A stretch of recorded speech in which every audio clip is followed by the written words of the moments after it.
Have you ever just stopped and watched a helicopter? I mean, really watched it?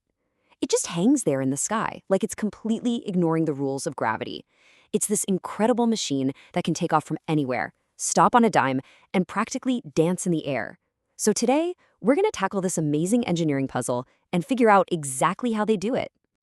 Right, so this is the core question, isn't it? How is all of this even possible? An airplane makes sense. It needs to keep moving forward to stay up. But a helicopter, it has this kind of freedom that, let's be honest, feels a little bit like magic. Well, we're about to pull back the curtain and demystify that magic with some seriously cool science. So here's our flight plan for this explainer. First, we'll look at what makes helicopters so unique. Then, we'll uncover the secret to just getting off the ground: lift. After that, things get a little weird with the physics of control. And finally, we'll step right into the cockpit and see how a pilot juggles it all. All right, let's get into it. Part 1, the miracle of flight. What is it that truly sets a helicopter apart from, well, pretty much every other aircraft out there? It really all comes down to its unbelievable maneuverability. I mean, just think about this for a second. An airplane is stuck on a single track. It needs a runway and constant forward speed. A helicopter can just decide to go straight up. It can stop, hang out for a while, fly backwards, even spin in a perfect circle. And it's all possible because it generates flight in a totally different way. It doesn't need to race through the air. It basically creates a massive, controlled windstorm right underneath it to push itself up. So, how does it create that windstorm? Well, it all boils down to one fundamental concept: lift. If you want to get any aircraft off the ground, you need an upward force that's stronger than the pull of gravity. And this is the first and most important piece of our puzzle. Okay, so in the simplest terms, lift is what makes things fly. It's created when a specially shaped object, called an airfoil, moves through the air. The classic example is an airplane wing, right? Its curved top forces air to travel faster over it than under it. This creates lower pressure on top, higher pressure on the bottom, and voila! You get an upward push. And this right here is the whole secret. A helicopter's rotor blades, they're basically just really long, skinny airplane wings. But instead of needing the entire machine to hurtle down a runway, a helicopter just spins its wings around really, really fast. It creates its own wind, right where it stands. It's actually a brilliantly simple idea. So, how does a pilot make the helicopter climb? You might think they just spin the blades faster, but that's not quite it. Instead, they change the tilt of all the blades at the same time. This is called the angle of attack.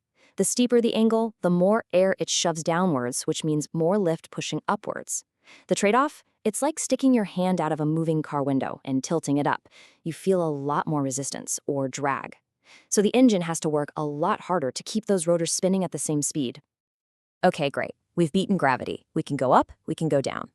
But, helicopters don't just act like elevators. They actually fly places. And this brings us to the next and way trickier part of the puzzle. How do you actually control the direction? Yeah, this is the big one. To fly forward, the entire spinning disk of the rotors has to tilt forward.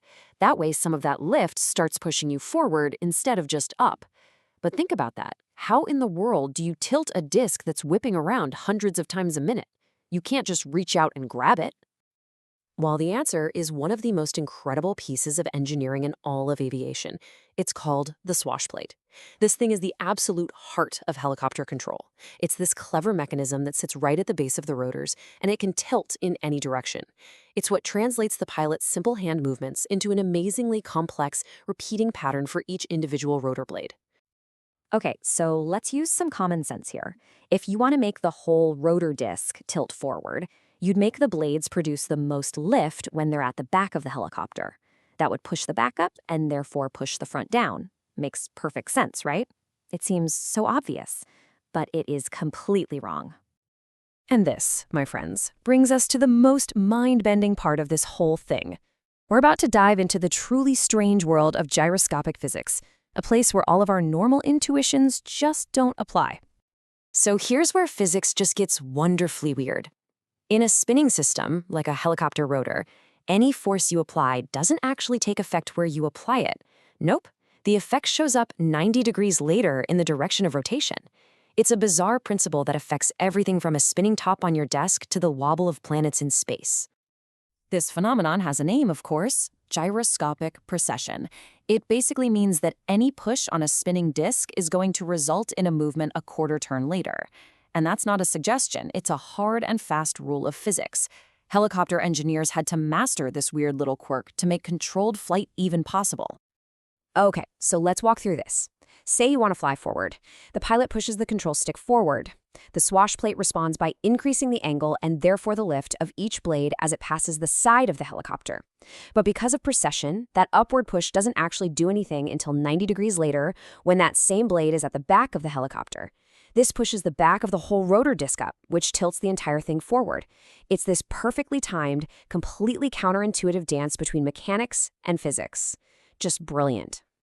So we've got the physics, we've got the amazing mechanics. Now for the final piece of the puzzle, the human being.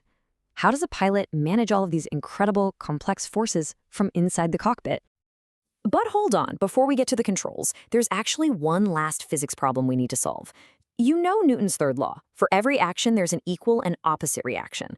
So if the engine is spinning these huge, heavy rotors in one direction with incredible force, what's stopping the helicopter's body from just spinning wildly in the opposite direction? And the answer is that little propeller you see on the tail rotor.